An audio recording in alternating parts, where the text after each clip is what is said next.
Para los inversores latinoamericanos, mirar hacia Estados Unidos significa una gran oportunidad. También significa un desafío, elegir correctamente dónde, cómo y con quién invertir.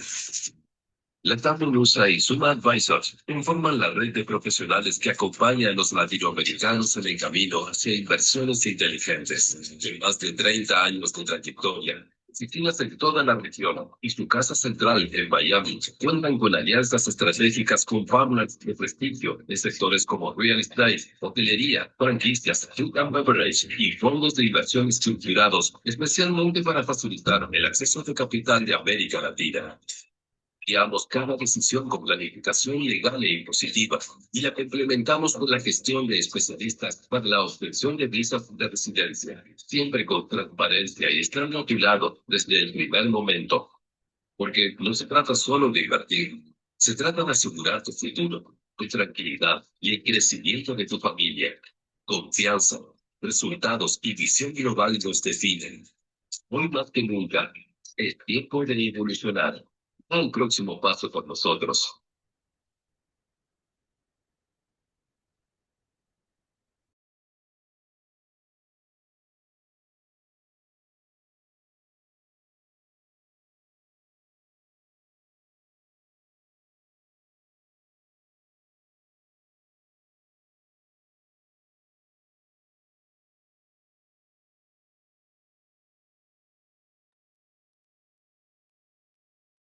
¿Qué tal? Muy buenas tardes a todos, bienvenidos.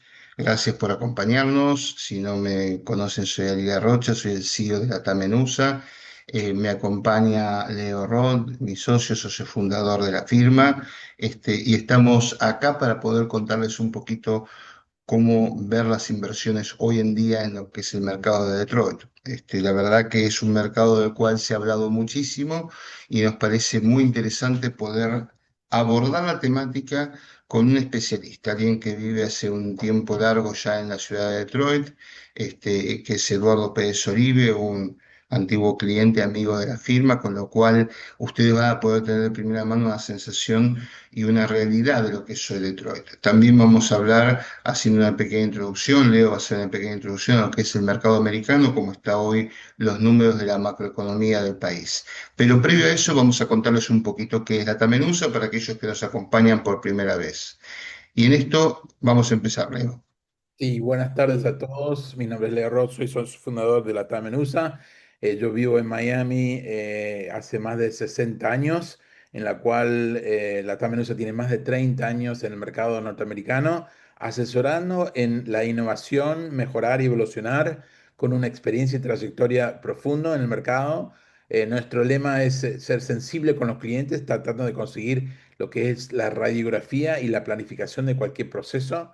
La respuesta inmediata en cada país, ya vas a ver los países en los cuales tenemos representación local y con un servicio integral, con varios aliados que nos acompañan en los años para que puedan prestar los servicios, para que puedan aterrizar en Estados Unidos con la información adecuada para no cometer errores. Próximo, Ari. Bien, tenemos dos áreas principales donde trabajamos y hemos separado en Better Investment and Better Life. Esto tiene que ver con que hay un segmento dedicado específicamente a lo que son buscar inversiones, testearlas, chequear con los desarrolladores, analizarlas, revisar los números, las personas y las circunstancias.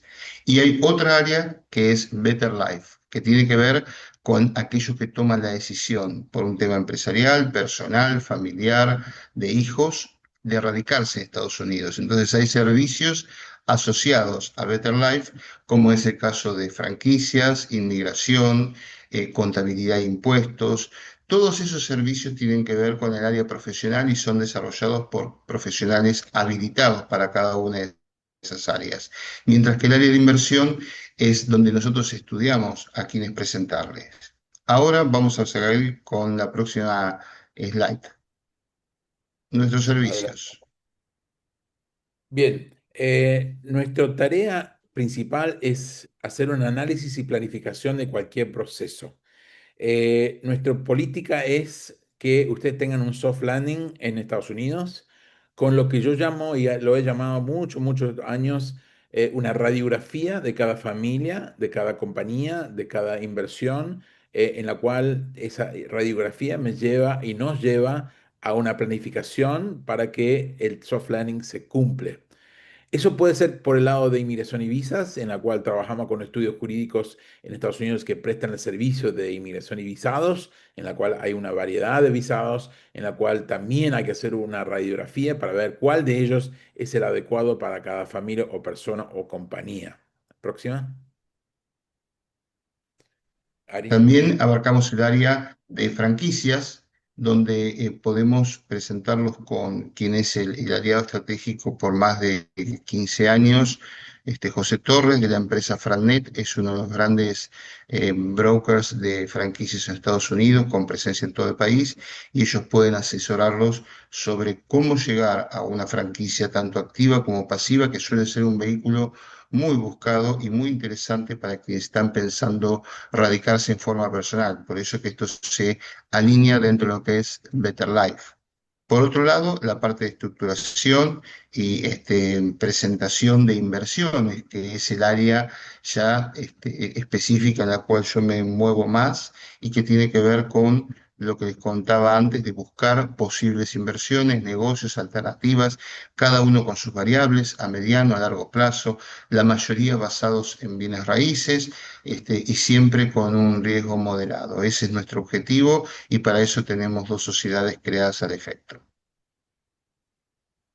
Inversión en real estate, lo que se denomina triple N, le falta una N ahí en el slide, es un tipo de inversión muy conservador donde tenés un inquilino que cubre los gastos del alquiler normalmente comercial, bienes raíces comerciales, donde uno puede entrar a comprar un inmueble, tener un inquilino que tiene contrato de largo plazo con una renta, un alquiler bastante interesante que también cubre los seguros, las expensas de la propiedad y el mantenimiento. Y eso ayuda para que su neto, la triple N, sea neto para el inversor. Eso es una forma de inversión muy cotizada en Estados Unidos.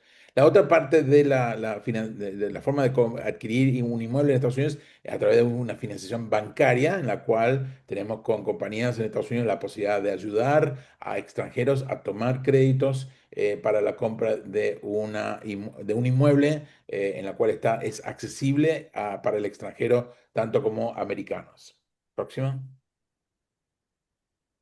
Bien, las inversiones en real estate las tratamos de tomar con este concepto, tailor-made, es decir, no todas las inversiones son para todo el mundo, ni todo el mundo son para todas las inversiones. Este concepto tiene que ver con las necesidades personales de cada uno. Entonces, no es mejor un departamento en Miami que una casa en Detroit, no es mejor, sino que tiene que ver con las aspiraciones que uno tiene, el uso que le va a dar, la esta necesidad de financiamiento y, por supuesto, de rentabilidad que uno está buscando y, por supuesto, el nivel de ocupación que está esperando. No es lo mismo un tiempo vacacional en un inmueble en Florida que un inmueble de renta conservadora y larga en Detroit o a un Section 8 o a muchas variables que hay. Entonces, sobre eso es lo que queremos charlar hoy. Por otro lado, la inversión en expansión agronómica es el único rubro en el cual estamos operando que no tiene que ver con bienes raíces. Estamos acompañando a dos grupos muy conocidos y muy conocedores de lo que es el mercado de la gastronomía a nivel internacional. Es la fusión de un grupo chileno con un grupo colombiano. Entre ambos grupos administran más de 400 restaurantes y tienen una expertise muy grande y están acompañando y llevando adelante la expansión de las marcas de Gastón Acurio, el chef peruano más consolidado y reconocido en el mundo, que son, en este caso, las dos marcas que se están expandiendo son La Mar, que tiene su sede ya en Miami, y Jarana, que tiene su sede en Aventura. Por otro lado, el grupo colombiano es el propietario de una marca muy conocida en Colombia, Andrés, o Andrés Carne de Res, que tiene varias marcas anexas y que es un destination increíble y que ya está funcionando en South Miami, en lo que es Lincoln Road. Todavía está a tiempo de formar parte de este grupo de inversión y de tener una participación en 3 restaurantes de primera línea a nivel internacional. Te conectamos con los aliados, como la experiencia acumulada en los años ha llevado a tener experiencia de averiguar, conseguir buenas oportunidades de inversión. Como lo vas a ver hoy con Eduardo en Detroit, que hemos trabajado con Eduardo muchos años. Eduardo fue uno de los primeros clientes de la oficina. He trabajado con él y su familia toda la vida de su vida en Estados Unidos y lo conocemos muy, muy bien. Pero estas inversiones que mencionamos aquí lo armamos en base de lo que yo llamo son inversiones inteligentes. ¿Por qué inteligentes? Porque hemos estudiado lo que yo llamo las 5 pilares de cómo hacer el due diligence o la diligencia previa para hacer una inversión en Estados Unidos. La primera de ellas es, ¿quién es el desarrollador? ¿Quién maneja el día en día de la operación? Muy importante. Segundo, ¿cuál es la demanda para el producto? Tercero, ¿cuáles son las barreras de entrada para el producto o el desarrollo? Cuarto, ¿cuál es la capacidad de financiar? Y la quinta es el exit strategy que le tiene que dar el grupo que va a trabajar para hacer sus inversiones. Todo eso va a ser parte de la charla de hoy, solo con Detroit.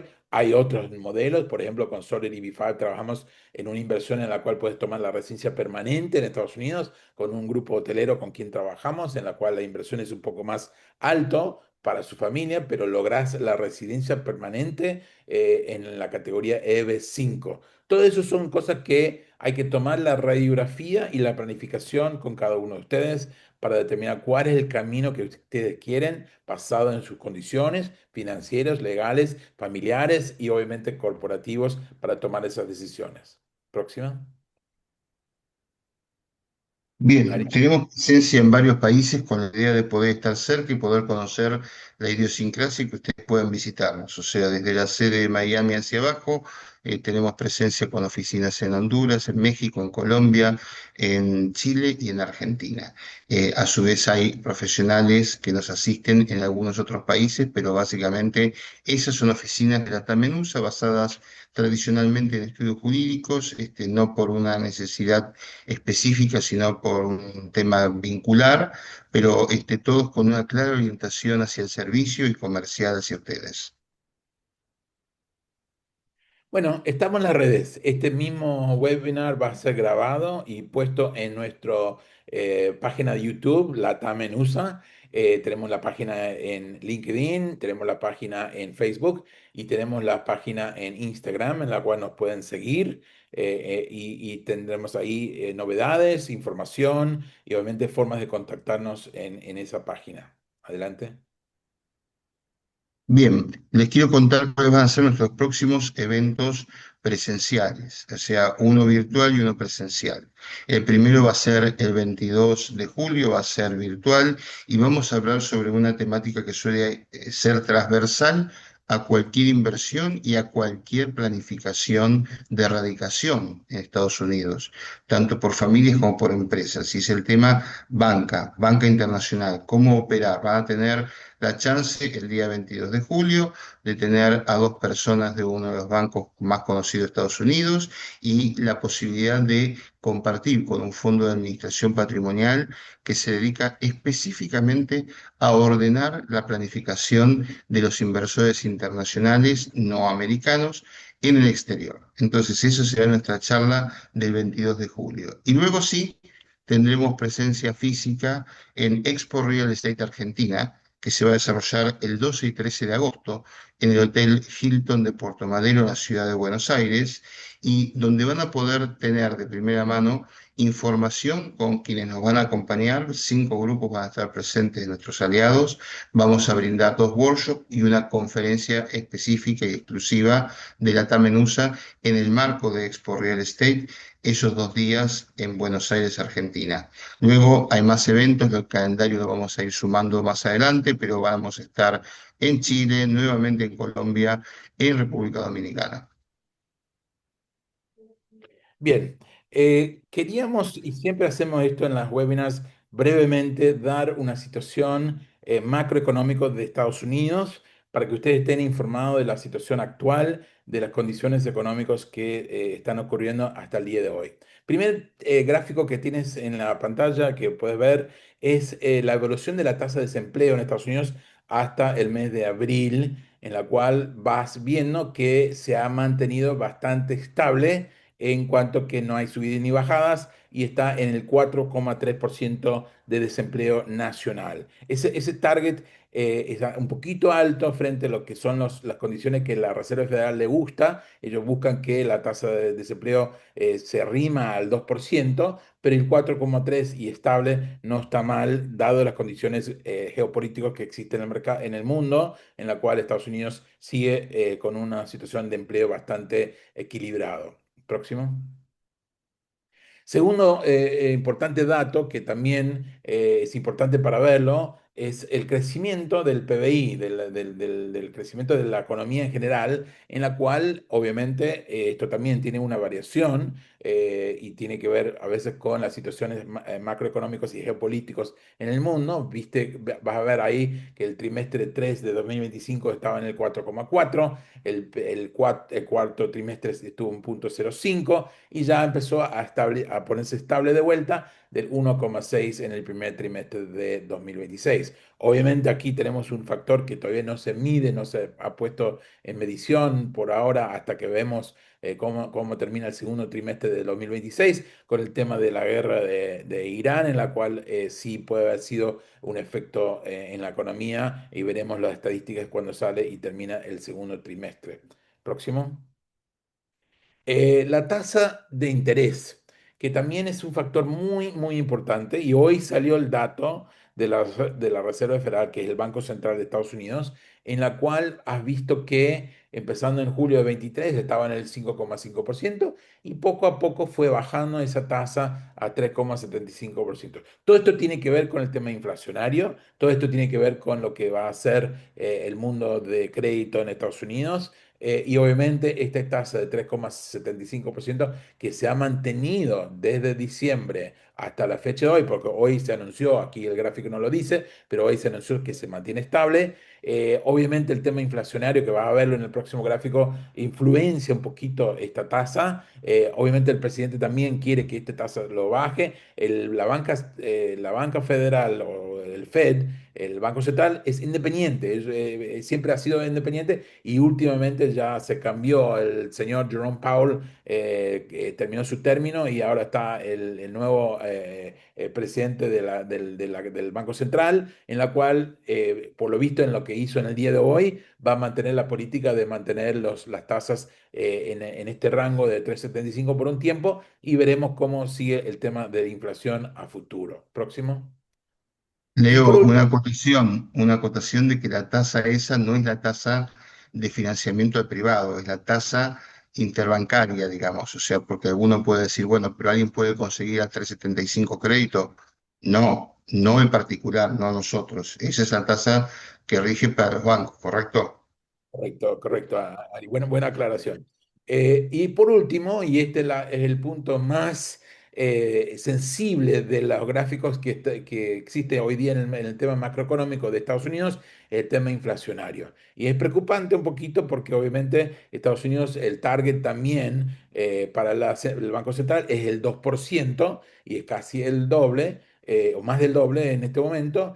Y obviamente el tema de la guerra que afectó los precios de gasolina y petróleo, afectó un poquito en este periodo. Se espera ahora con el fin y cese de guerra ahora que se firmó, creo que esta semana y el viernes que se firma oficialmente la guerra del Medio Oriente se termina, Dios quiera. Y obviamente los buques de petróleo que están en el Golfo de Hormuz empiece a correr de vuelta y empezar a fluir el petróleo de vuelta al mercado y esos precios van a empezar a bajar. De hecho, ya empezaron a bajar poco a poco y creen que va a seguir bajando con que se libera esos buques de petróleo que están ahí en el Golfo Pérsico.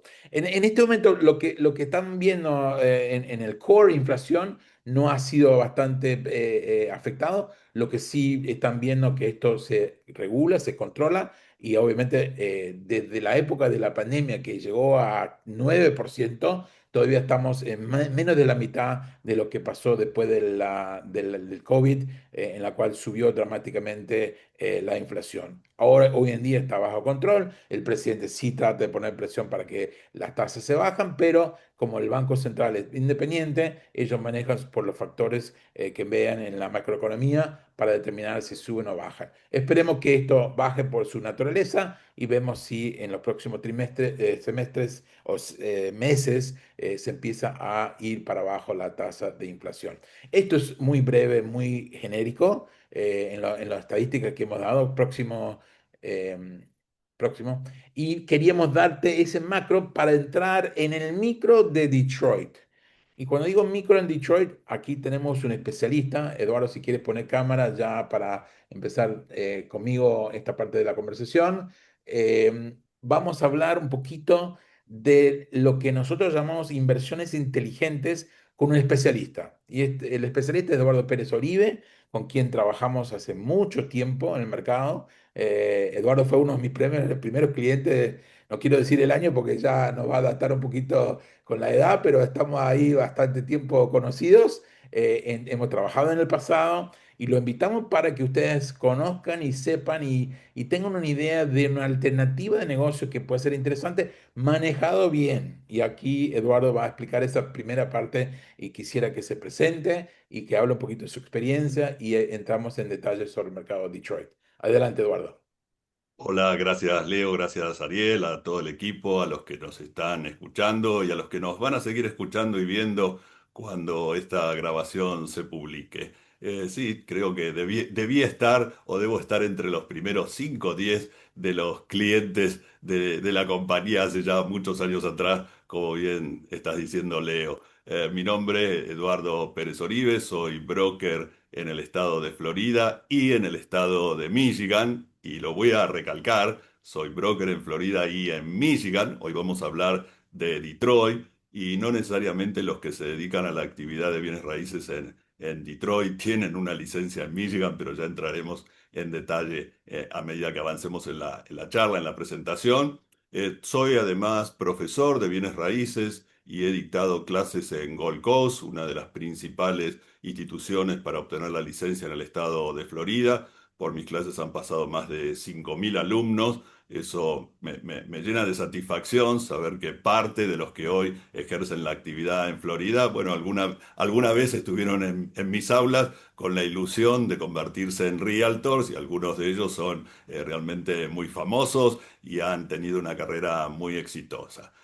Por lo demás, como presentación, creo que de esta forma tienen un pequeño conocimiento de quién soy y a qué me dedico. Y sí me gustaría entrar en lo que es el tema Detroit, si te parece, Leo, ya que es una ciudad donde vamos a encontrar personas que nos dicen, me ha ido bien, me ha ido mal. Y los dos tienen razón, a los que les fue bien y a los que les fue mal. Si hacemos una pequeña historia de qué es Detroit, de cómo surge Detroit y cómo evoluciona, podemos decir que Detroit es de por sí la cuna de la industria automotriz de Estados Unidos. Allí siempre ha estado Ford, Chrysler y General Motors desde sus comienzos. Henry Ford comenzó con el Ford A, ¿m? Y finalmente terminó haciéndose famoso con el Ford T, con lo cual le fue mal muchas veces, el A, el B, hasta que llegó finalmente al T. Y todo eso fue desde la ciudad de Detroit. Allí está también, como mencionaba, la sede mundial de General Motors y Chrysler. ¿Qué pasó en una ciudad que fue una de las principales de Estados Unidos? Se la consideró la París de América y luego con el tiempo llegó a una bancarrota que se produjo en el año 2013 para salir de ella en el 2014. ¿Sí? Muchas cosas pasaron en el medio, entre otras, las producciones de automóviles se llevaron a China y a México mayormente, y eso hizo que una ciudad como Detroit, que tenía una población de aproximadamente 1.800.000 personas, quedase con una población de menos de 600.000. Más de 1 millón de personas se fueron de una ciudad. No se fue de un día para el otro, pero se fueron al cabo de muchos años. En una ciudad que tiene una extensión, y para compararla y darle dimensión, equivalente a la suma de Manhattan Los Ángeles y Boston. O sea, es una ciudad enorme, enorme, muy plana. En general estamos hablando de que son casas y en algunos casos pequeños edificios, pero no nos vamos a encontrar con una ciudad de rascacielos. No es la característica de Detroit. Y así llegamos, como mencionábamos, al año 2013 en la bancarrota, en el año 2014 la salida de la bancarrota y lo que empezó a ser el boom de Detroit, que se produjo a partir del año 2016, 2017. Nosotros empezamos en Detroit en el año 2018, allí obtengo mi licencia de broker en Detroit. Yo tenía por muchos años la de Florida, en este caso agrego la de Michigan, y comenzamos a hacer actividades. Todo parecía pintar muy bien en Detroit, salida de la bancarrota, empezaba el año 2018 y nos encontramos con una pandemia que afectó al mundo, pero en Detroit particularmente hizo que lo poco que había avanzado la ciudad retrocediese, y retrocediese, creo yo, a un punto peor de como estaba. ¿Sí? Entonces, todo lo que se había avanzado se fue para atrás. Allí, yo en esa época dábamos muchas charlas y presentaciones para los que no se podían mover de su casa y nos seguían como si fuese un programa de televisión y hablábamos de lo que estaba pasando en Detroit, de qué pasaba cuando los inquilinos no pagaban y en verdad no pasaba nada, podían no pagar y se quedaban en las propiedades y si bien hubo una disposición nacional en Estados Unidos que hizo que durante un tiempo hubiese cierta flexibilidad, bueno, en Detroit esa flexibilidad se extendió por mucho, mucho tiempo. En alguna presentación yo he mencionado que parecía que la ciudad como tal o las autoridades buscaban que los inversores se fuesen de Detroit, porque hacían todo lo contrario para atraerlos. El que haya entrado en esa época y le fue mal, sí, definitivamente le fue mal. En esos momentos nosotros recibíamos llamadas o se contactaban con nosotros preguntando si le podíamos administrar sus propiedades y las preguntas que yo le hacía eran dos. ¿Actualmente tiene un administrador? La respuesta solía ser sí. ¿Cuál es el problema con su administrador por el cual busca cambiarlo? Que no cobra los alquileres. Y mi respuesta era, con nosotros le va a pasar lo mismo. Tampoco vamos a poder cobrar los alquileres. Siga con su administrador si ese es el problema porque también lo va a tener con nosotros. Porque ese era el comportamiento de la ciudad. Yo recuerdo en ese entonces ir a las audiencias en la corte representando a los inversores para el proceso de eviction, de desalojo, y yo me sentía como el culpable frente a los juzgados. Así lo hacían sentir a uno, que el culpable era el que representaba al propietario al que no le pagaban. Pero bueno, eso con el tiempo ha ido cambiando. Detroit, nosotros siempre hacemos una distinción entre lo que es una inversión emocional y una inversión racional. En todos estos años no he conocido a nadie que haga una inversión emocional en Detroit. Todas han sido inversiones racionales. Uno la puede hacer con una hoja de Excel. ¿Cuánto me cuesta? ¿Cuánto tengo que invertir para reparar? ¿Cuánto voy a recibir de alquiler? Y finalmente, ¿qué rentabilidad y qué capitalización esperada puedo tener? Así se ha manejado Detroit a lo largo de los años. Así se sigue manejando actualmente. Si me pongo el sombrero de broker en Florida, las inversiones emocionales son muchas.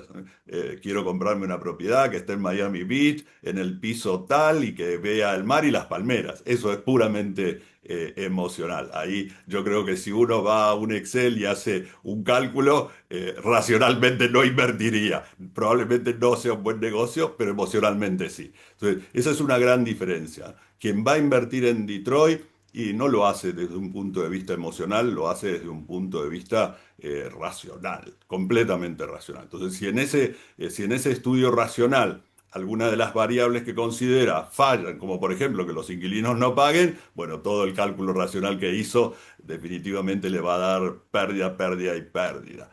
Nosotros hemos llegado a tener un caso que siempre lo menciono, donde nos llegó un inversor que tenía una propiedad que ni siquiera sabía dónde estaba ubicada, que cuando la ubicamos y supimos que él definitivamente era el dueño, tenía tantas, tantas complicaciones que terminó donándola. Entonces, ¿a la gente le ha ido mal en Detroit? Sí, y le ha ido muy mal. Y le ha ido tan mal que en algunos casos hasta prefirió donar la propiedad a tener que continuar con ella. Entonces, Detroit es lo que se ve en los videos de YouTube, donde hace unos días atrás alguien se contactó conmigo y me dijo, no, pero es que lo que vemos en lo que hay en YouTube o en otros medios muestra una ciudad devastada. Sí, efectivamente así estuvo.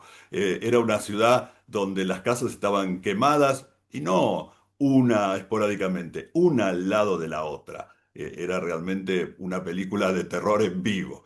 Y eso fue Detroit. Ahí creo que sí, las autoridades tomaron una medida correcta y fue comprar esas propiedades que estaban en situación de quemadas y eran una amenaza para el vecindario, las demolieron y las transformaron en un jardín.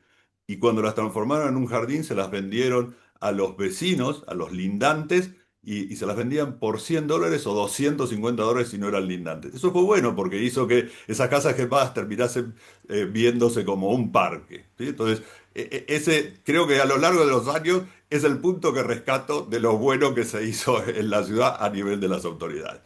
De todas maneras, la ciudad está muy limpia, actualmente tiene una infraestructura muy buena, hay más autopistas en Detroit que en Miami, si uno lo mira desde el punto de vista de lo que ofrece como ciudad. Es probable que entre los que nos están siguiendo en este momento haya algún inversor y diga, pero a mí me fue muy mal en Detroit, y seguramente tiene toda la razón, por varias cuestiones, por lo que estamos mencionando, porque en Detroit ha habido mucha improvisación, mucha improvisación. Detroit en algún momento parecía ser la fiebre del oro de California. Todo parecía ser buena inversión y todo iba a dar muy buenos resultados. Bueno, como en todo negocio, no siempre es así, y si en el medio hay algún inescrupuloso que trabaja de una manera poco o nada honesta, el resultado habrá sido como los que seguramente más de uno ha tenido. Nosotros en todos estos años lo que hemos buscado también es contactar a todas estas personas que no han podido hacer mucho en forma individual. Hemos empezado la creación de una asociación de propietarios en Detroit, se llama Detroit Landlord Association, y lo que buscamos es que estas personas que de alguna manera han sido damnificadas a lo largo de estos tiempos en Detroit, bueno, puedan tener cierta situación que les permite accionar ante la justicia o los organismos que sea para sentirse al menos que no están solos y obtener algún resarcimiento de lo que hayan podido perder o de lo que hayan sido estafados. Nosotros tenemos clientes a los que le han ido mal, sí, también tenemos clientes a los que les ha ido mal. Hemos tratado y tratamos de solucionarles los problemas y de que el impacto negativo que haya podido tener su inversión, bueno, se minimice. Pero no escapamos a las reglas de lo que ha sido la ciudad en su conjunto en el manejo. Esto es para hacer un poco una recorrida de lo que se ha vivido en Detroit. Si nos ponemos a mirar hoy, focalizamos en cuál es la situación macroeconómica de Detroit, bueno, la realidad es que nos muestra que la ciudad ha empezado a crecer en el último año, año y medio. Para nombrar algunos datos que son muy relevantes, podemos decir que la empresa, por ejemplo, General Motors, que ocupaba como sede mundial un edificio icónico en el downtown de Detroit, en el Renaissance Center, una torre de 73 pisos, la dejó a principio de año y se mudó al mismo downtown sobre la avenida Woodward, que es la avenida principal de la ciudad de Detroit, que por cierto, uno de sus tramos fue la primera calle que se asfaltó en el mundo, y allí instaló su nueva sede mundial, en un edificio que se llama Hudson, que está completamente nuevo, empezó de cero. Yo vi toda la evolución de ese edificio, viví en la época de la pandemia enfrente y se siguió construyendo. Ese edificio lo construyó Dan Gilbert, que es una de las personas más ricas del mundo, de acuerdo a la revista Forbes. El público en general quizás lo puede conocer más porque es el dueño de los Cavaliers, que es el equipo de básquet de Cleveland. Y ahí trasladó su sede mundial. En ese mismo edificio se está terminando la apertura de un hotel de 5 estrellas en Detroit. Otro hotel se está construyendo próximo al centro de convenciones. Y Ford hizo lo mismo. Su edificio sede mundial por más de 70 años, la reemplazó por un edificio inteligente en la zona donde tiene el Museo del Automóvil y su parque temático, y eso habla de qué está pasando en Detroit, si compañías como General Motors y compañías como Ford no solamente reactivan las plantas, sino que hacen nuevas oficinas para sedes mundiales y lo hacen en Detroit. Eso es un impacto muy bueno y muy importante para la ciudad. Un dato no menos relevante, la ciudad de Detroit lleva en los últimos 3 años un balance poblacional positivo. Es más la cantidad de gente que va a Detroit que la poca que se va de Detroit. ¿Y eso qué significa? Necesidad de vivienda. Alimentación y vivienda son dos de las necesidades básicas que necesita cubrir el ser humano. No nos dedicamos a alimentación por ahora, nos dedicamos al tema de viviendas y en Detroit es una necesidad y los números así lo demuestran. Eso hace que también algo que en su momento fue muy complicado y era conseguir tener gente para trabajar y para remodelar. Se hizo muy difícil durante mucho tiempo. Hoy esa situación está nivelada, equilibrada. Nosotros particularmente contamos con los equipos para hacer las remodelaciones correspondientes y todo lo que lleva a que el inversor pueda decir, bueno, estoy invirtiendo en una ciudad donde ya no es lo que veía en los videos de YouTube o lo que me han contado o lo que ha experimentado.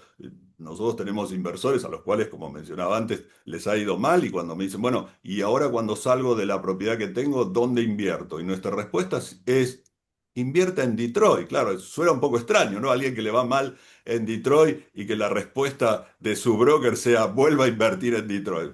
Sí, en Estados Unidos también estamos acostumbrados de que si algo va mal, uno lo vuelve a intentar si ve que hay oportunidades para que le vaya bien. Y eso es lo que está pasando en Detroit. ¿Le fue mal en Detroit? Sí, seguramente.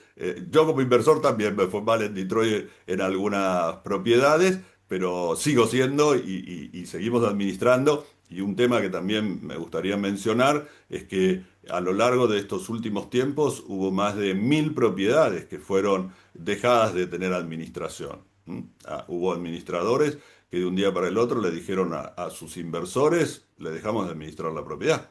Y eso es un problema grave que además repercute en Detroit como nombre, como marca, como destino de inversión. No, Detroit tenía un administrador y me abandonó. Bueno, la verdad no es culpa de Detroit, fue culpa del administrador y no por eso la ciudad pasa a no ser un buen lugar para administrar. Eh, yo hago muchos viajes por el país y busco meterme por diferentes lugares donde están o donde están las supuestas oportunidades y las oportunidades siguen estando en Detroit. Bien, Eduardo. Contanos un poquito de qué tipo de inversión estamos hablando. Single family home, duplex, multifamily, ¿qué valores has visto en los últimos tiempos? ¿Y cuáles son las tendencias de el comprador inversor? Siempre estamos hablando de inversor y muchas veces, en este caso, extranjero, la facilidad de que un extranjero pueda hacer este tipo de inversión. Cuéntanos un poquito de eso. Bien, es un punto muy interesante y gracias Leo por hacerme esta pregunta porque me va a permitir contar lo siguiente. Detroit tiene, como mencionábamos antes, una extensión muy grande. Y esa extensión muy grande no ha tenido, ni tiene, ni probablemente tendrá un crecimiento parejo. No todas las zonas se desarrollan de la misma manera. Y diría, no todas las cuadras se desarrollan de la misma manera. Y esto es muy importante, porque uno va a hacer ese análisis racional y va a decir, bueno, bien, voy a comprar, voy a invertir en Detroit. ¿Y en qué invierto? ¿Invierto en una casa unifamiliar? ¿O invierto en un dúplex? ¿Invierto en un edificio? ¿O invierto en préstamos hipotecarios que también se hacen en Detroit? Y la conclusión a la que nosotros hemos llegado en base a nuestra experiencia también y en muchas veces darnos golpes contra las paredes, es que lo que sería el single family home, la casa, ese es el mejor negocio. Uno podría pensar, como nosotros en algún momento lo pensábamos y luego lo confrontamos con el mercado, que un dúplex podía ser una buena opción. pero nos encontramos con un problema en Detroit. Las casas y los dúplex y los edificios tienen un basement, un sótano. Y en el caso de los dúplex, se comparte. Las dos casas comparten el mismo sótano. Entonces, si los vecinos se llevan bien, cosa que no es muy frecuente, no hay problema. Pero si los vecinos no se llevan muy bien, comparten el sótano. Y en ese sótano, que además es de la misma superficie y del tamaño de la propiedad, con lo cual es una medida más que razonable, ahí suelen tener el lavadero, la caldera, el calentador de agua, y termina siendo un problema. Nosotros no solamente nos ocupamos de buscar una propiedad para que el inversor la compre, si hay que repararla se la reparamos, le buscamos un inquilino, luego se la administramos. Y en ese luego se la administramos nos damos cuenta de pequeños detalles que quizás en una hoja de Excel no está volcada. Y este es uno de ellos. El tema de los edificios, no hay muchos y hay que ser muy selectivo dónde están ubicados para poder obtener una buena rentabilidad y una buena capitalización. En nuestra conclusión, el comprar casas es un muy buen negocio. Si las compra para reparar, el negocio puede ser mejor aún. Y para llevar esto a números, ¿de qué inversión estamos hablando? Si va a comprar una propiedad para reparar, uno puede encontrar en internet que hay casas que se venden por $1.000, por $5.000, por $10.000. Tenga mucho cuidado. ¿Sí? Eh, Nuestro rango que consideramos que es aceptable siempre que se cumplan otros puntos, como por ejemplo la ubicación y otras condiciones y la situación en la que se encuentra toda la cuadra, ¿no? Uno puede decir, voy a comprar esta propiedad, se ve bien y uno enfoca y realmente se ve bien. Ahora, abro el angular y me encuentro que está en una cuadra donde todo está destruido. Que también puede ser una buena oportunidad si termino comprando todo lo que hay allí. Pero si solamente voy a comprar esa propiedad que parecía buena y estoy dependiendo de que algún otro compre el resto, bueno, el riesgo puede ser muy grande. Para llevarlo a números, casas para reparar en el orden de los 35 o $45.000 hay buenas opciones. ¿Cuánto tengo que invertir para reparar? Probablemente lo mismo que le costó comprarla. ¿Sí? Compro una casa de 35.000 y hago una inversión de 35 o de 40 para arreglarla. ¿Cómo voy a gastar más en arreglarla de lo que me cuesta? Bueno, sí, es lo que tiene que hacer. Eso me está dando 75, 80.000. ¿Y a cuánto se puede vender? Bueno, nosotros lo que buscamos en este análisis racional es que el precio de venta de estas propiedades termine en un rango que pueda estar entre los 120 y $140.000. ¿Sí? O sea, terminado. ¿Qué significa terminado? La compré, la reparé y la alquilé. Tengo un inquilino dentro de esa propiedad. ¿A cuánto voy a poder vender esa propiedad? En el orden de los 120, $140.000. O sea, si analizamos cuál va a ser el retorno sobre la inversión que realizó, es muy bueno. Y si además se financia, en su momento se habló de financiación y Leo comentabas de las tasas de interés y demás. Sí, el que va a invertir y si no es un residente fiscal, las tasas de interés no son las de la Reserva Federal, que no son en ningún caso para el consumidor final, pero puede acceder y termina siendo muy buen negocio poder financiarse. ¿Por qué razón? Y eso nos está pasando en los últimos tiempos en Detroit. Porque quien iba a comprar una propiedad, y voy a poner un número redondo, quien iba a comprar una propiedad en 100.000, en lugar de comprar una propiedad en 100.000, compra 5. ¿Por qué razón? Porque invierte 20.000 en cada una y le financian el 80%. ¿Sí? En un mercado donde hay capitalización, esta es una buena opción. Esto mismo no se lo diría para alguien que va a comprar en Miami, donde los precios ya están en el tope de la curva de precios y la tendencia es a la baja. En Detroit estamos en una situación que es todo lo contrario. Los precios están muy por abajo y la tendencia es al alza. Entonces, aunque tenga que pagar, como sucede, los préstamos privados llegan hasta el 10% de tasa de interés anual. ¿Mm? Y se utiliza mucho, sobre todo para refacciones. Quien va a refaccionar propiedad paga un 10% sobre el capital que va a obtener como préstamo, pero los números le dan muy bien para poder luego tener una buena capitalización. ¿Quién está comprando hoy propiedades en Detroit? Hay mucho americano de diferentes ciudades, de diferentes estados, que está haciendo inversiones en Detroit. ¿Por qué razón? Porque obtienen muy buenas tasas de interés siendo residente fiscal, muy por debajo del 10%, puede estar en el 6-7% de tasa de interés, que es una buena tasa para este tipo de transacciones, diría que entre el 5 y el 7%, y eso le permite acceder a no solo una propiedad, a varias, repararlas, mantenerlas en algunos casos. Hoy se mencionaba el tema de sección 8 o agencias similares. Quizás sección 8 es lo más difundido, pero hay otro tipo de agencias que cumplen un papel similar. O, por ejemplo, tener inquilinos de las compañías automotrices o tecnológicas, que es un punto importante.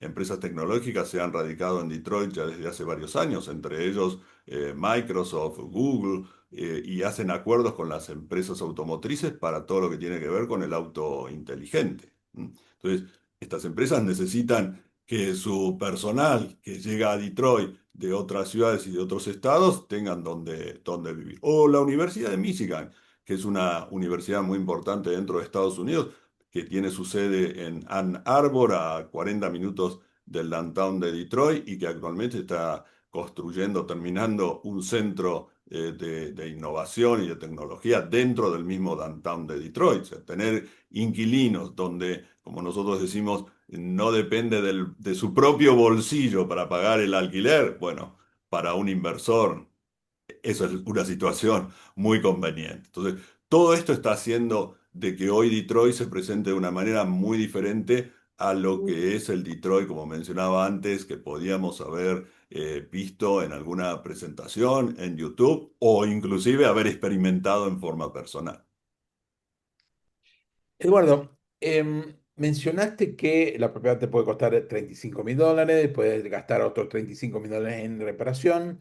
En base de ese número aproximado, si lo mantendrías, si no lo venderías inmediatamente, en los 120 que mencionás, que tal vez es buen negocio venderlo en 120, ni hablar, pero puede ser un buen negocio ya de venta, pero lo querés para que tengas renta fija. Sí. ¿Cómo está la situación de valores de alquiler, tiempo para conseguir inquilinos, morosidad de inquilinos que no pagan a tiempo y desalojos que pueden ocurrir, que puede hacer disturbio para tu negocio de renta fija? Contanos un poquito la situación actual de esos factores de long term en vez de short term en mantención de la propiedad. Sí, correcto. Eh, Es una... Sí. quiero que menciones el costo de impuestos, la parte impositiva, real estate tax. Quiero que menciones mantenimiento, tu costo de administración tuya en el costo y cualquier otro gasto que puede haber para llegar a tener un TIR, para llegar a tener algo numérico de cuánto es la tasa de retorno potencial Sí, para un inversor. correcto. El, Bien.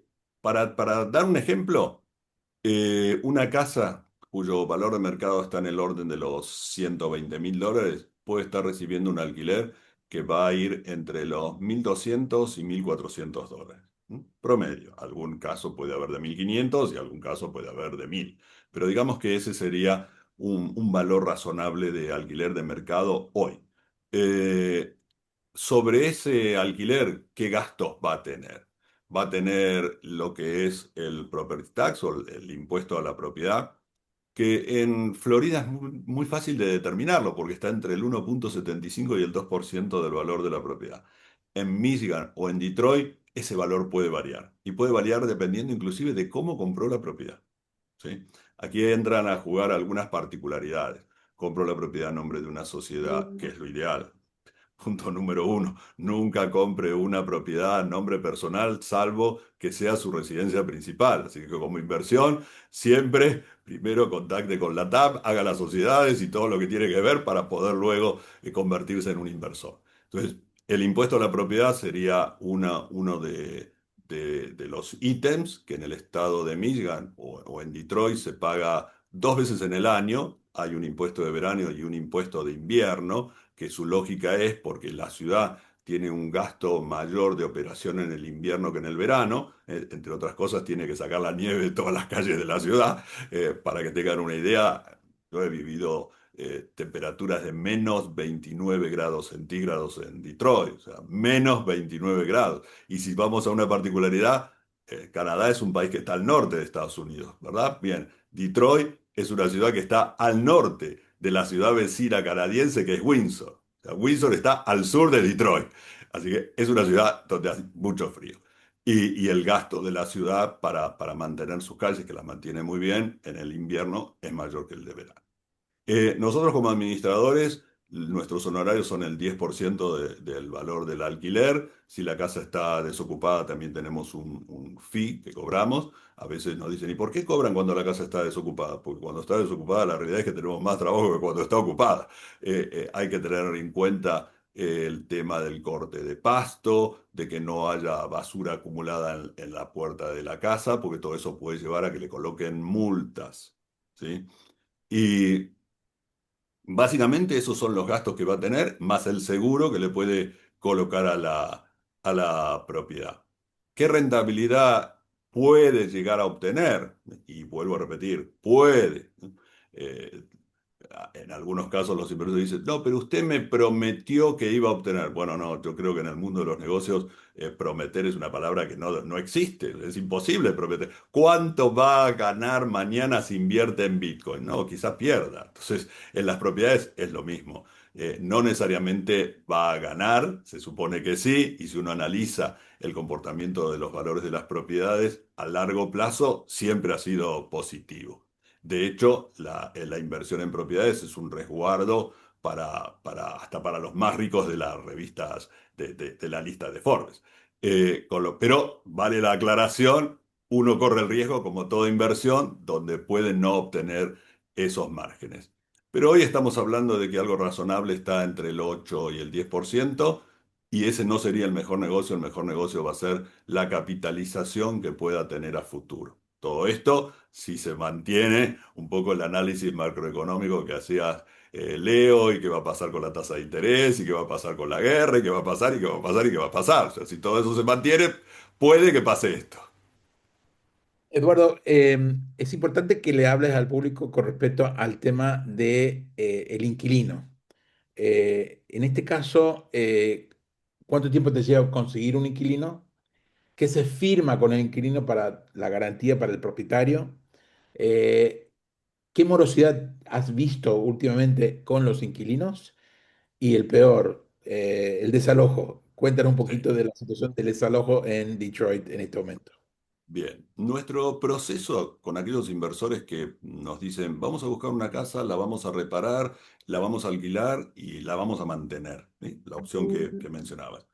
Muy bien. No empezamos a mostrar la propiedad hasta que está terminada, porque nos hemos encontrado con que el potencial inquilino, cuando ve la propiedad en obra, no se la imagina cómo va a quedar terminada. Entonces eso nos lleva a un pequeño desfasaje entre reparo la propiedad y entra el inquilino, porque el inquilino va a entrar una vez que la propiedad está terminada y que se cumplieron todos los requisitos que nosotros llevamos a cabo para minimizar el riesgo de que ese inquilino no pague.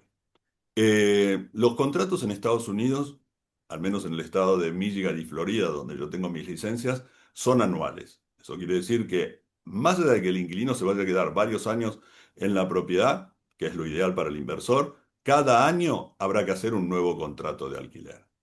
Esos contratos de alquiler en el estado de Michigan permiten cobrar un mes, el mes en curso, un mes de depósito y medio mes, que puede ser o el último medio mes o medio mes en concepto de depósito. Si lo llevo al estado de Florida, en el estado de Florida eso puede ser 3 veces. En el Michigan, 2 veces y media. No en todos los casos va a pagar el depósito de una vez. En algunos casos hay que dárselo en cuotas. ¿Sí? Bien. Y nosotros hacemos un análisis, que los análisis se hacen basados en el número de seguro social del potencial inquilino. El número de seguro social es el número que identifica a las personas que han nacido o son residentes legales dentro de Estados Unidos. Y de esa manera podemos saber todo su historial de crédito, cumplimiento en los pagos, si tiene o ha tenido algún problema con la justicia y si ha tenido evictions, un punto muy importante que también mencionaste, Leo. ¿Qué pasa si ese inquilino no cumple con sus obligaciones, no paga? Si me remonto a la época pandemia y pospandemia, Probablemente pasaba más de un año hasta que se pudiese cobrar o sacarlo de la propiedad. Si vamos a hoy, todos esos plazos se han acortado enormemente. Hoy, en un máximo de 3 meses, debería estar afuera. ¿Es mucho o es poco? Todo es relativo, ¿no? Si uno lo compara con lo que pasaba en la época de la pandemia, hemos avanzado muchísimo. Antes se tardaba más de un año y ahora estamos hablando de 3 meses. Si lo comparamos con qué pasa en Florida, bueno, se tarda muchísimo. En Florida en menos de 30 días está afuera. Pero para lo que es Detroit, ha evolucionado y va en un camino mucho mejor de lo que estábamos. ¿Qué buscábamos? No llegar a ese Vixon, porque ese Vixon, ¿qué significa? Un costo para el inversor. El inversor tiene que pagar abogado, tiene que pagar luego al equivalente del sheriff cuando lo va a buscar o lo va a sacar. Todo eso tiene que pagar un container, porque en ese container van a dejar todas las pertenencias que dejó el inquilino o el usurpador dentro de la propiedad. Entonces, buscamos evitar eso. ¿Cómo lo buscamos evitar? Primero, haciendo un buen análisis del antecedente del número social, del seguro social de ese inquilino y luego teniendo un control muy estricto sobre el inquilino. Esto nos lleva, nosotros tenemos un buen equipo en Detroit, hemos armado un buen equipo, nos llevó mucho tiempo y mucho trabajo en el camino, que se ocupa de un trato muy personalizado con los inquilinos. Y eso nos lleva, por ejemplo, a algo que es ideal para el inversor, y es que el inquilino no solamente pague el alquiler, sino que lo renueve año a año. O sea, tener un inquilino que estuvo un año y al año dice, me voy, por la razón que sea, eso significa que el inversor va a tener que hacer algún arreglo en la propiedad, por lo menos pintarle, arreglarle alguna alfombra o algo. Se va a perder quizás un mes sin alquilarlo y luego vuelve a entrar un inquilino para que quizás al año siguiente le vuelva a decir que se va. Entonces, si uno hace el análisis en el mediano o largo plazo, lo ideal es tener el mismo inquilino para siempre en lo posible. Bien, Eduardo. Y la última parte de la pregunta que tenía para vos tiene que ver con administración. Sé que es parte del servicio que prestás. Me gustaría que expliques un poquito qué es lo que son los servicios que estás prestando, el costo y por qué elegir Eduardo Pérez Oribe para administrar. Hay varias razones. Yo no mencioné, pero mis estudios y mi graduación primera, yo soy licenciado en Administración en la Universidad de Buenos Aires. O sea, mi base profesional es la administración. Y la ejercemos a diario. O sea, tener una empresa inmobiliaria no es solamente, bueno, buscamos una propiedad, el inversor la compró y luego que vea qué hace. No, estamos hablando de inversores que están a miles de kilómetros de distancia y que si uno no tiene ciertos conocimientos y habilidades para administrar la propiedad, bueno, esa inversión puede ser un fracaso muy grande, más allá de la situación que hablábamos antes. Entonces, lo que aplicamos son todos los conceptos que hoy existen de una administración moderna. ¿Qué significa una administración moderna? Una administración moderna significa estar muy pendiente de lo que pasa. Uno podría decir, bueno, pero hoy con la tecnología y la inteligencia artificial, todavía no hemos llegado a eso, al menos en la administración de propiedades, y mucho menos en Detroit, donde se necesita de un contacto casi diario, no diario, pero le falta poco para que sea diario, con esos inquilinos. Entonces, nosotros nos ocupamos mucho de este aspecto. Nuestros honorarios para ese servicio de administración es del 10%. ¿Qué hacemos? Que el inquilino se mantenga satisfactoriamente dentro de la propiedad. Es más, y si logramos que el inquilino se sienta dueño de la propiedad, mejor, porque de esa forma la va a cuidar. ¿Sí? Ese inquilino que se siente, cuando a nosotros nos llega alguien y nos dice, no, me quiero mudar a esta zona porque yo nací cerca. Ese es ideal. Ese quiere estar ahí, quiere sentir la casa que alquila como si fuese de él. ¿Sí? Entonces, ese es un gran desafío. No siempre lo logramos, pero es hacia donde apuntamos, a que el inquilino se mantenga dentro de la propiedad, pague, la cuide. Un inquilino que nos está llamando permanentemente porque está molesto, porque no lo atienden, por lo que sea, es un problema para el inversor. Y es un inquilino que cuando se termina el contrato o antes se va a ir. ¿Sí? Nosotros buscamos siempre, y eso lo hacemos históricamente, que nuestros inversores sean inversores para siempre, que empezaron en su momento siendo inversores en Miami, que fueron a Detroit y que aún habiéndoles ido mal, como en muchos casos ha pasado en Detroit, siguen invirtiendo e inclusive en Detroit. Entonces, eso me parece que habla bien de lo que es el servicio que uno presta como empresa de administración integral. ¿Sí? No solamente vendemos una propiedad. Ese probablemente sea el paso más sencillo dentro de toda la cadena que significa llevar adelante inversiones inmobiliarias. Eduardo, Creo que quedó alguna de las preguntas sin contestar, ¿no? eh, más o menos bien, pero tengo una más Bien. que surge todo el tiempo y quería que vos me ayudes en contestarlo. Eh, la famosa Section 8. Mm. Explícate un poquito lo que es, si lo recomendás, si buscas inquilino para ese programa, si es conveniente para un inversor, la situación actual administrativa del Section 8 a nivel gobierno. ¿Cómo lo Bien. ves en el día de hoy? Sección 8 se llama así porque justamente es una sección dentro del Departamento de Vivienda. ¿Sí? Dentro del Departamento de Vivienda hay una sección que se llama Sección 8 y así le quedó el nombre. Todos lo conocen como Sección 8, Sección 8. ¿De qué se trata?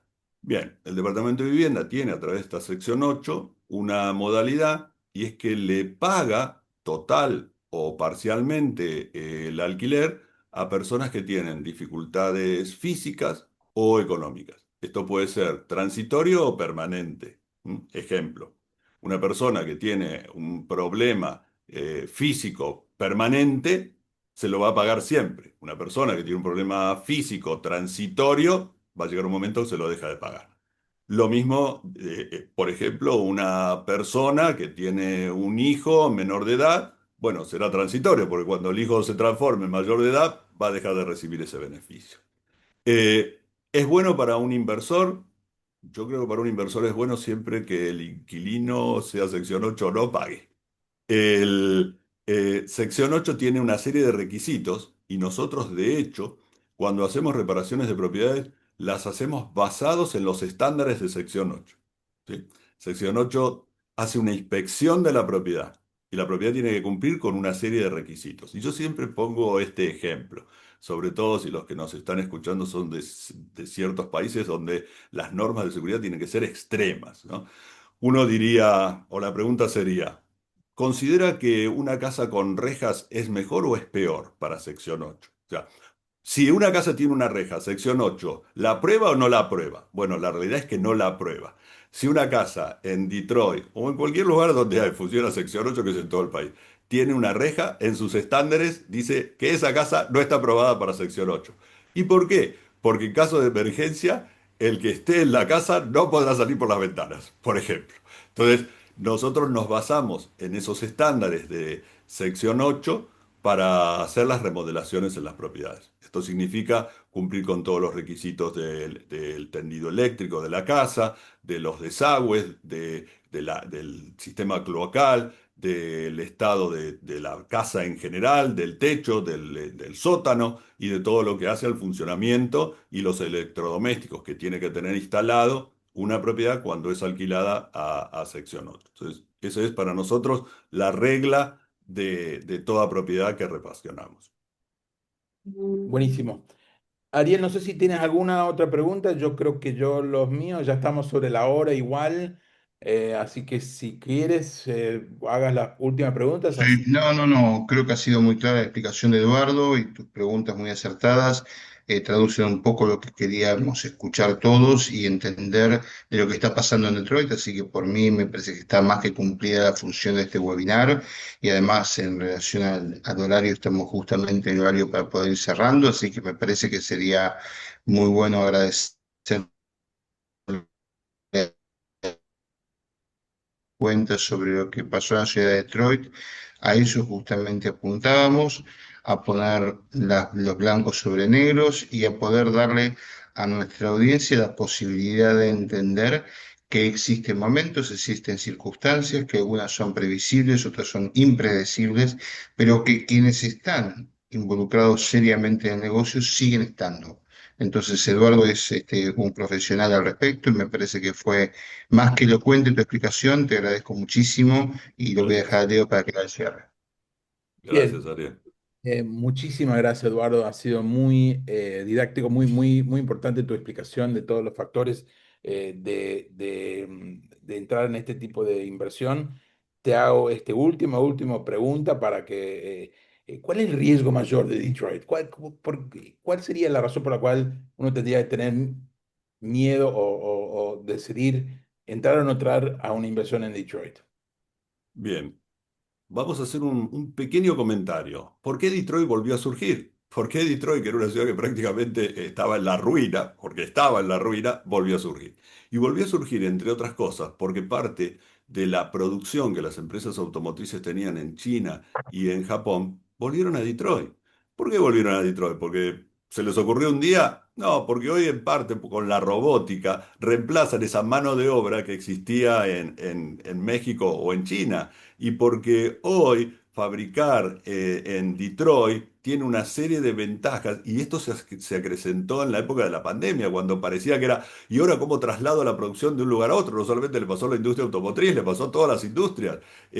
La producción está en el mismo, dentro de los mismos Estados Unidos y forma parte de la política del país, no solamente del actual gobierno, del anterior y del anterior. Lleva ya en Estados Unidos mucho se maneja no solamente por quién es el presidente, sino por políticas de Estado, ¿no? Que trascienden quién sea el presidente. Y eso viene pasando con Detroit y con la industria en general. Detroit, cuando uno mira el mapa de los Estados Unidos, donde surge la mayor contribución al Producto Bruto Interno de Estados Unidos, Detroit es uno de los lugares. Tiene la industria automotriz, es una industria muy pesada, muy grande para la actividad económica en Estados Unidos. Así que creo que la tendencia va a ser buena. ¿Dónde puede estar los problemas? Bueno, si los políticos locales en Detroit sacan alguna medida que espanta a los inversores. Si eso no pasa, creo que va a haber Detroit para muchos años. Y las empresas automotrices y tecnológicas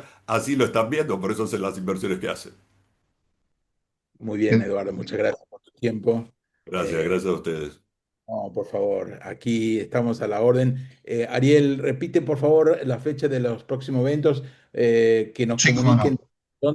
dónde se nos comunican con nosotros para que podamos mandarle más información sobre este webinar y que lo Por miren. supuesto.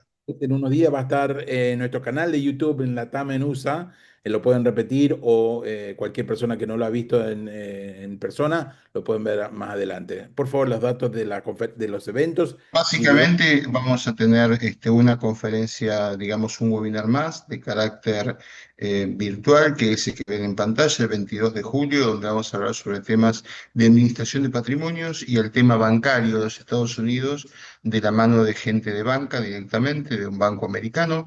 Y el 12 y 13 de agosto vamos a estar en una conferencia, una exposición y dos workshops en el Hilton Hotel Buenos Aires, en Puerto Madero, en la zona de Puerto Madero, donde se desarrolla la exposición más importante de bienes raíces de Argentina, que es Expo Real Estate.